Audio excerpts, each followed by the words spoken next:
कृतिका पाठ 2 मेरे संग की औरतें।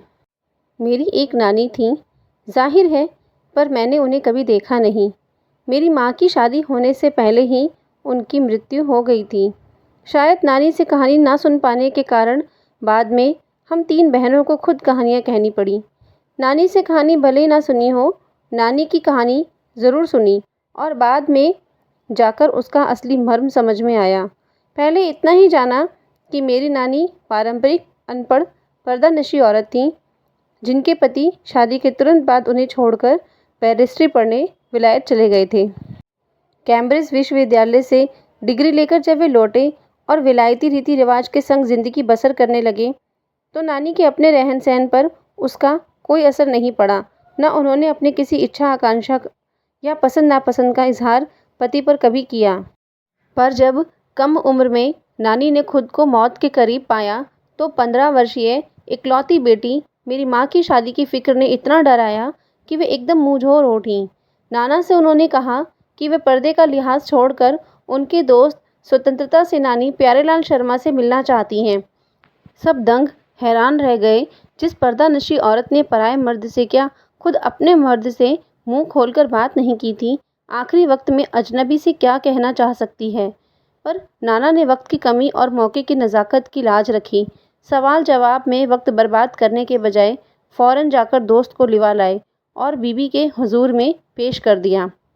अब जो नानी ने कहा वह और भी हैरत अंगेज़ था। उन्होंने कहा, वचन दीजिए कि मेरी लड़की के लिवर आप तय करेंगे। मेरे पति तो साहब हैं और मैं नहीं चाहती मेरी बेटी की शादी साहबों के फरमाबदार से हो। आप अपनी तरह आज़ादी का सिपाही ढूंढकर उसकी शादी करवा दीजिएगा। कौन कह सकता था कि अपनी आज़ादी से पूरी तरह बेखबर उस औरत के मन में देश की आज़ादी के लिए ऐसा जुनून होगा। बाद में मेरी समझ में आया कि दरअसल वे निजी जीवन में भी काफ़ी आज़ाद ख्याल रही होंगी। ठीक है, उन्होंने नाना की ज़िंदगी में कोई दखल नहीं दिया, न उसमें साझेदारी की, पर अपनी ज़िंदगी को अपने ढंग से जीती ज़रूर रहीं। पारंपरिक घरेलू उबाऊ और खामोश ज़िंदगी जीने में आज के हिसाब से क्रांतिकारी चाहे कुछ ना रहा हो, दूसरी की तरह जीने के लिए मजबूर ना होने में असली आज़ादी कुछ ज़्यादा ही थी।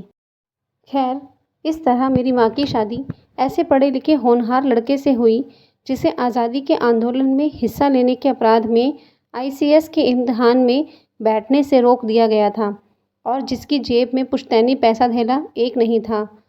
माँ बेचारी अपनी माँ और गांधी जी के सिद्धांतों के चक्कर में सादा जीवन जीने और ऊंचे ख्याल रखने पर मजबूर हुई। हाल उनका यह था कि खादी की साड़ी उन्हें इतनी भारी लगती थी कि कमर चनका खा जाती। रात रात भर जाग कर वे उसे पहनने का अभ्यास करती, जिससे दिन में शर्मिंदगी ना उठानी पड़े। वे कुछ ऐसी नाजुक थीं कि उन्हें देखकर उनकी सास यानी मेरी दादी ने कहा था, हमारी बहू तो ऐसी है कि धोई पोंछी और छींके पर टांग दी। गनीमत यह थी कि किसी ने उन्हें छींके पर से उतारने की पेशकश नहीं की। क्यों नहीं की? उसकी 2 वजहें थीं। पहली यही कि हिंदुस्तान के तमाम बाशिंदों की तरह उनके ससुराल वाले भी साहबों से खासे अभिभूत थे और मेरे नाना पक्के साहब माने जाते थे। बस जात से वे हिंदुस्तानी थे, बाकी चेहरे, मोहरे, रंग ढंग, पढ़ाई लिखाई सब में अंग्रेज़ थे। मज़े की बात यह थी कि हमारे देश में आज़ादी की जंग लड़ने वाले ही अंग्रेज़ों के सबसे बड़े प्रशंसक थे, गांधी, नेहरू या मेरे पिताजी के घर वाले। भले लड़का आज़ादी की लड़ाई लड़ते जेब खाली और शोहरत सिर करता रहे, दबदबा उसके साबी ससुर का ही था। एक आन बान शान वाले साहब ने उनके सिर फिरे लड़के को अपनी नाजुक जान लड़की सौंपी। उससे रोमांचक क्या कोई परी कथा होती? नानी की सनक भरी आखिरी ख्वाहिश और नाना की रजामंदी वे रोमांचक उपकथाएं थीं जो कहानी के तिलिस्म को और गाढ़ा बना चुकी थी। दूसरी वजह माँ की अपनी शख्सियत थी। उनमें खूबसूरती, नज़ाकत, गैर दुनियादारी के साथ ईमानदारी और निष्पक्षता कुछ इस प्रकार घुली मिली थी कि वह परिजात से कम जादुई नहीं मालूम पड़ती थी। उनसे ठोस काम करवाने की कोई सोच भी नहीं सकता था। हाँ, हर ठोस और हवाई काम के लिए उनकी ज़ुबानी राय ज़रूर मांगी जाती थी और पत्थर की लकीर की तरह निभाई भी जाती थी। मैंने अपनी दादी को कई बार कहते सुना था, हम हाथी पे बैल ना जुतवाया करते, हम पे बैल है। बचपन में ही मुझे इस जुमले का भावार्थ समझ में आ गया था, जब देखा था कि हम बच्चों को ममतालू परवरिश के मामले में माँ के सिवा घर के सभी प्राणी मुस्तैदी रहते थे। दादी और उनकी जेठानियाँ ही नहीं, खुद मर्दजात पिताजी भी। पर ठोस काम न करने का यह मतलब नहीं था कि माँ को आज़ादी का जुनून कम था। वह भरपूर था और अपने तरीके से वे उसे भरपूर निभाती रही थीं। ज़ाहिर है कि जुनून आज़ादी का हो तो उसे निभाना भी आज़ादी से चाहिए, जिस तिस से पूछ कर, उसके तरीके से नहीं, खुद अपने तरीके से। हमें अपनी माँ को कभी भारतीय माँ जैसा नहीं पाया। न उन्होंने कभी हमें लाड़ किया, न हमारे लिए खाना पकाया और न अच्छी पत्नी बहू होने की कुछ अपनी बीमारी के चलते वे घर बार नहीं संभाल पाती थीं। पर उसमें ज़्यादा हाथ उनकी अरुचि का था। उनका ज़्यादा वक्त किताबें पढ़ने में बीतता था, बाकी वक्त साहित्य चर्चा में या संगीत सुनने में, और वे ये सब बिस्तर पर लेटे लेटे किया करती थीं। फिर भी जैसा मैंने पहले कहा था, हमारे परंपरागत दादा दादी या उनके ससुराल के अन्य सदस्य उन्हें ना नाम धरते थे, न उनसे आम औरतों की, जबकि वह पत्नी, माँ और बहू के किसी प्रचारित कर्तव्य का पालन नहीं करती थीं। साहबी खानदान के रौब के अलावा मेरी समझ में दो कारण आए हैं। एक, वे कभी झूठ नहीं बोलती थीं। दूसरा, वे एक की गोपनीय बात को दूसरे पर जाहिर नहीं होने देती थीं। पहले के कारण उन्हें घर वालों का आदर मिला हुआ था, दूसरे के कारण बाहर वालों की दोस्ती। दोस्त वे हमारी भी थीं। माँ की भूमिका हमारे पिता बखूबी निभाते थे। मुझे याद है बचपन में भी हमारे घर में किसी की चिट्ठी आने पर कोई उससे यह नहीं पूछता था कि उसमें क्या लिखा है, भले ही वह एक बहन की दूसरे बहन, और माँ यह जानने को बेहाल हो कि बीमारी से वह उभरी है या नहीं। छोटे से घर में 6 बच्चों के साथ सास ससुर आदि के रहते हुए भी हर व्यक्ति को अपना निजित्व बनाए रखने की छूट थी। इसी निजित्व बनाए रखने की छूट का फ़ायदा उठाकर हम 3 बहनें और छोटा भाई लेखन के हवाले हो गए। लीक से खिसके अपने पूर्वजों में माँ और नानी ही रहती तो गनीमत रहती, पर अपनी एक परदादी भी थी जिन्हें कतार से बाहर चलने का शौक था। उन्होंने व्रत ले रखा था कि अगर खुदा के फजल से उनके पास कभी 2 से ज़्यादा धोतियाँ हो जाएंगी तो वे तीसरी दान कर देंगी। जैन समाज में अपरिग्रह की सनक बिरादरी बाहर हरकत मानी जाती, इसलिए वहाँ तक तो ठीक था, पर उनकी असली जलवा तो देखने को मिला जब मेरी माँ पहली बार गर्भवती हुई। मेरी परदादी ने मंदिर में जाकर मन्नत मांगी कि उनकी पतोहू का पहला बच्चा लड़की हो। ये गैर रवायती मन्नत मांग कर ही उन्हें चैन नहीं पड़ा। उसे भगवान और अपने बीच पोगीदा रखने की बजाय सरेआम उसका ऐलान कर दिया। लोगों के मुंह खुले के खुले रह गए। उनके फितूर की कोई वाजिब वजह ढूंढने ना मिली। यह भी नहीं कह सकते थे कि खानदान में पुश्तों से कन्या पैदा नहीं हुई थी, इसलिए माँ जी बेचारी कन्यादान के पुण्य के भाव को पूरा करने के चक्कर में थी। क्योंकि पिताजी की ही नहीं, दादाजी की भी बहनें मौजूद थीं। हाँ, पहला बच्चा हर बहू का बेटा होता रहा था। खैर, माँ जी ने अपनी तरफ से कोई सफाई नहीं दी, बल्कि बदस्तूर मंदिर जाकर मन्नत दोहराती रहीं। पूरा नक्कुड़ गांव जानता था कि माँ जी का भगवान के साथ सीधा सीधा तार जुड़ा हुआ है। बेतार का तार, इधर वे तार खींच दी, उधर टन से तथास्तु बजता। मेरी दादी तो पहली मर्तबा में ही तैयार हो गई थी कि गोद में खेलेगी तो पोती, पर माँ जी की आरजू किस कदर रंग लाएगी उसका उन्हें गुमान ना रहा होगा। लड़की की गैर वाजिब जुस्तजू सुन भगवान कुछ ऐसी अफरा तफरी में आ गए कि एक ना दो पूरी 5 कन्याएं एक के बाद एक धरती पर उतार दी। भगवान को क्या कहें, माँ जी के सामने तो नामी चोर भी अफरा तफरी में आ जाते थे। माँ जी और नामी चोर का किस्सा होश संभालने के बाद मैंने कई बार सुना था। चोर के दीदार की खुशनसीबी भी हाथ आई थी। हुआ यूँ था कि किसी शादी के सिलसिले में नकुड़ की हवेली के तमाम मर्द बारात में दूसरे गांव गए हुए थे। औरतें सज धज कर रत जगह मना रही थीं। नाच गाने और ढोलक की थाप के शोर में नामी चोर कब सेंध लगाकर हवेली में घुसा, किसी को खबर ना हुई।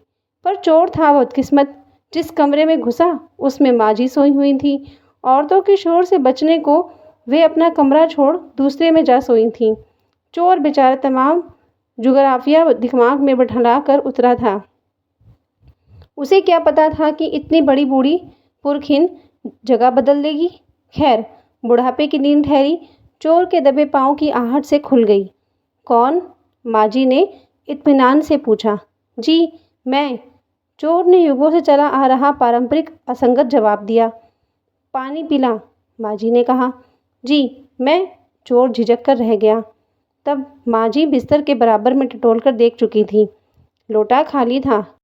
ऐसा कर, उन्होंने कहा, यह लोटा ले और कुएं से पानी भर ला, पर देख कपड़ा कसकर बांधे रखियो और तरीके से छानियो। चोर घबरा गया। अंधेरे में इन्होंने कैसे जाना कि उसके मुंह पर कपड़ा बंधा है और कमर में भांग? भगवान से उसका तार जुड़े होने की खबर उसे थी। हुआ करे, माजी ने कहा, प्यासी को पानी तो पिला, पर देख मेरा धर्म ना बिगाड़ियो। लोटे के मुंह से कपड़ा ना हटाइयो, हाथ रगड़कर धो लीजो और पानी कपड़े से छान भरियो। आप के चोर के हाथ का पानी पी लोगी? कहा ना, रगड़ कर धो लीजो। अब नाच गाने में लगे हैं सब। तेरे और भगवान के सिवा कौन धरा है जो पिलाएगा? भगवान वहीं कहीं उसके बराबर में धरे हैं। सुनकर चोर कुछ ऐसा अकबकाया कि लोटा उठाकर चल दिया। पूरी एहतियात के साथ पानी भरकर लौटा तो पहरेदार ने धर दबोचा। कुएं पर देख लिया गया था। तब माजी ने लोटे का आधा पानी खुद पीकर बाकी चोर को पिला दिया और कहा, एक लोटे से पानी पीकर हम माँ बेटे हुए। अब बेटा, चाहे तू चोरी कर चाहे खेती, बेटा बेचारा किस लायक रह गया होगा। सो रोमांचक धंधा छोड़कर खेती से लगा। सालों साल लगा रहा। जब मैंने उसे देखा तो बड़ा भला मानुस बूढ़ा लगा मुझे, डरा डरा हैरान सा। अब खानदानी विरासत कहिए या जीवाणुओं का प्रकोप, उन दो सनकी बुढ़ियों के बीच में अच्छी फंसी। एक तरफ माँ जी के चलते अपनी लड़की होने पर कोई हीन भावना मन में नहीं उपजी, दूसरी तरफ नानी के चलते देश की आज़ादी को लेकर नाहक रोमानी हो रही। 15 अगस्त 1947 को जब देश को आज़ादी मिली, या कहना चाहिए जब आज़ादी पाने का जश्न मनाया गया, तो दुर्योग से मैं बीमार थी। उन दिनों टाइफाइड खासा जानलेवा रोग माना जाता था। इसलिए मेरे तमाम रोने धोने के बावजूद डॉक्टर ने मुझे इंडिया गेट जाकर जश्न में शिरकत लेने की इजाज़त नहीं दी।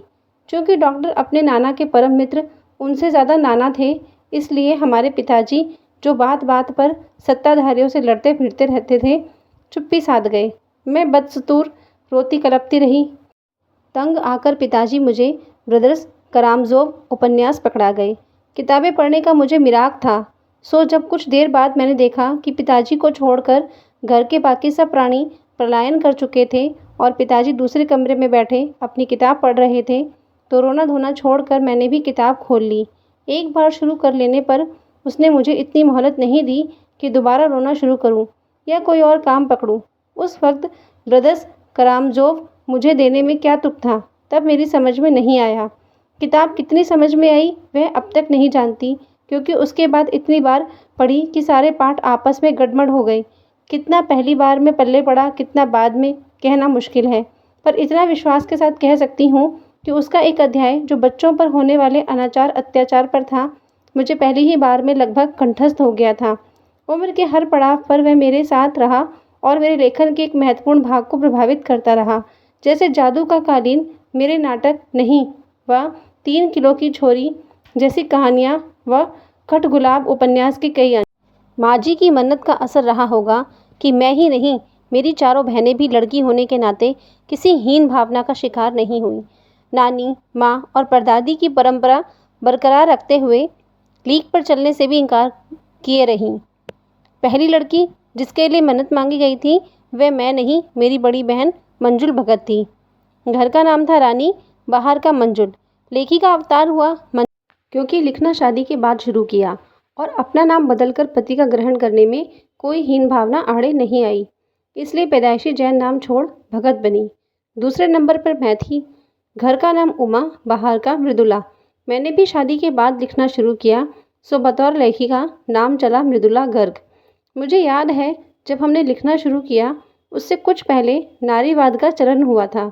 शादी के बाद नाम ना बदलने का रिवाज उसी ने चलाया था। मन्नू भंडारी का हवाला देकर हमसे पूछा भी जाता था कि आप लोग इतने पोगापंती घरगुस्सू क्यों हो, नाम क्यों बदला? हमारे पास इसका कोई ढंग का जवाब नहीं होता था। अब भी नहीं है, पर नाम बदलने से अपने व्यक्तित्व का कोई नुकसान होते मैंने नहीं देखा। पूछने को तो पिताजी से लोग यह भी पूछते थे, 5 बेटियों से आपका मन नहीं भरा जो हर बेटी के 2-2 नाम रख छोड़े हैं? मुझसे छोटी बहन का घर का नाम है गौरी और बाहर का चित्रा। वह नहीं लिखती। उसका कहना है वह इसलिए नहीं लिखती क्योंकि घर में भी तो कोई पढ़ने वाला होना चाहिए। खैर, उसके बाद जब 4-5वीं बेटियां पैदा हुईं तो पिताजी ने इतनी बात ज़माने की सुनी कि उनका एक एक नाम ही रखा, रेणु और अचला। 5 बहनों के बाद हुआ भाई राजीव। मज़े की बात यह है कि बीच की 2 बहनें ही लेखन से बची रहीं। अचला और राजीव फिर उसमें जा फंसे। अचला मुझसे 8 साल छोटी है और वक्त के बदलाव की लाज रखते हुए अंग्रेज़ी में लिखती है, पर राजीव फिर हिंदी के हवाले। हम 4 लिखते और तमाम ख़ानदान हमें पढ़ता है। मेरी ससुराल में मुझे कोई नहीं पढ़ता। इस तथ्य को हज़म करने में मुझे काफ़ी वक्त लगा। फिर उसके फ़ायदे भी नज़र आने लगे। कम से कम घर के भीतर तो मुझे हिंदी आलोचना बुद्धि से 2-4 नहीं होना पड़ता। खैर, मैं अपनी नहीं, उन आदेवियों की बात कहना चाहती हूँ जो परदादी की मन्नत के नतीजतन धरती पर आईं और लेखक नहीं बनी। जो बनी, उन्हें सांस लेने की ज़रूरत कुछ ज़्यादा हो, समझ में आता है। जैसे मेरे पिताजी ने एक बार मंजुल से कहा था, कोई दम नहीं घुटता, सांस लेने की ज़रूरत ही ज़्यादा है। पर यहाँ तो हम शेर, तो गैर लेखिका बहनें सवा शेर। चौथे नंबर वाली रेणु का आलम यह था कि गर्मी की दोपहरी में स्कूल से वापसी पर गाड़ी उसे और उससे छोटी बहन अचला को बस अड्डे से लेने जाती तो रेणु उसमें बैठने से इनकार कर देती। उसका कहना था कि यूँ थोड़ा सा रास्ता गाड़ी में बैठकर तय करना सामंतशाही का प्रतीक था, जो शायद था, पर साथ ही पिता के अतिरिक्त लाड़ का भी और रसोइयों को खाना खिलाकर जल्दी फारिग करने की लाचारी का भी। माँ तो सब चीज़ों से उदासीन रहती थी, पर पिता काफ़ी कुड़ते भूनते जब देखते कि अचला गाड़ी में बैठी चली आ रही है और रेणु पीछे पीछे पसीने में तरबतर खाराम खाराम यानी धीरे धीरे। बचपन में एक बार चुनौती दिए जाने पर उसने जनरल थेमैया को पत्र लिखकर उनका चित्र मंगवा लिया था, जो एक मोटरसाइकिल सवार जवान आकर उसके हाथ में दे गया था। पड़ोस में उसका रुतबा काफ़ी बढ़ गया था। गाड़ी में बैठने के साथ उसे इम्तिहान देने से भी स्कूल तो जैसे तैसे पास कर लिया, पर जब बीए का इम्तिहान देने की बारी आई तो वह अड़ गई। पहले मुझे समझाओ कि बीए करना क्यों ज़रूरी है, तब मैं इम्तिहान दूंगी। अगर मुझे यकीन आ गया कि हाँ कोई फ़ायदा है, वरना नहीं। हमने तरह तरह के तर्क दिए। माँ ने कहा पिताजी से पूछो, पिताजी ने कहा नौकरी कर पाओगी, शादी कर पाओगी, लोग इज्जत से देखेंगे, वगैरह वगैरह। कोई तर्क विश्वसनीय नहीं लगा, न रेणु को न खुद को। आखिर उन्होंने उस कुतर्क का सहारा लिया जो युगों से माँ बाप के काम आता रहा है। कहा बीए करो क्योंकि मैं कह रहा हूँ, करो। रेणु ने बीए कर, पर सिर्फ पिता की खुशी के लिए, यानी पास होने लायक नंबर लाकर। सच बोलने में वह माँ से भी 2 कदम आगे है। गनीमत यह है कि आधा समय उसके सच सुनकर लोग सोचते हैं वह मजाक कर रही होगी, इसलिए बिना मेहनत वह लोगों को हंसाए रख लेती है। आज भी उसे इत्र भेंट करता है कोई तो वह कहती है नहीं चाहिए, मैं तो नहाती हूँ। तीसरे नंबर पर चित्रा है। वह कॉलेज पढ़ने तो जाती थी, पर खुद पढ़ने से ज़्यादा दिलचस्पी औरों को पढ़ाने में रखती थी, इसलिए इम्तिहान में उसके अंक कम और उसके शागिर्दों के ज़्यादा आते थे। पर अपने यहाँ सब चलता है। उसकी शादी का वक्त आया तो उसने एक नज़र में लड़का पसंद करके ऐलान कर दिया कि शादी करेगी तो उसी से। मुश्किल यह थी कि हमारे माँ बाप ही नहीं, खुद लड़का भी उसके निर्णय से वाकिफ नहीं था, पर उसका कहना था वह जो सोच लेती है करके रहती है, तो उसकी शादी उसी लड़के से हुई। कोई मुश्किल पेश नहीं आई। आती क्यों? उसने कहा मैंने पहली मुलाकात में ही बतला दिया था कि मैं जो सोच लेती हूँ होकर रहता है, तो उसने बात आगे खींची ही नहीं। पहली मुलाकात में ही हथियार डाल। हमें सबसे छोटी बहन अचला काफ़ी दिनों तक कुछ कम खिसकी मालूम पड़ती रही। पिता का कहा मानकर पहले अर्थशास्त्र किया, फिर पत्रकारिता में दाखिला लिया, ढंग से पढ़ाई की, पास हुई, फिर पिता की पसंद से शादी भी कर ली, पर उसके आगे लीक पर नहीं चल पाई। घर बार में मन ज़्यादा रुचा नहीं और मंजुल और मेरी तरह उम्र के 30 बरस पार करते ही लिखने का रोग लगा लिया। एक बात हमें एक सी रही, घर बार को परंपरागत तरीके से हमने भले न चलाया हो, उसे तोड़ा भी नहीं। शादी एक बार की और उसे कायम रखा, चाहे तलाक के कगार पर खड़ी चली हो, पर कगार तोड़ डूबी नहीं। शायद इसलिए, जैसे मैंने अपने पहले उपन्यास में लिख डाला था, हम सभी विश्वास करती रही होंगी कि मर्द बदलने से कोई प्रयोजन सिद्ध नहीं होता। घर के भीतर रहते हुए भी अपनी मर्जी से जी ले तो काफ़ी है।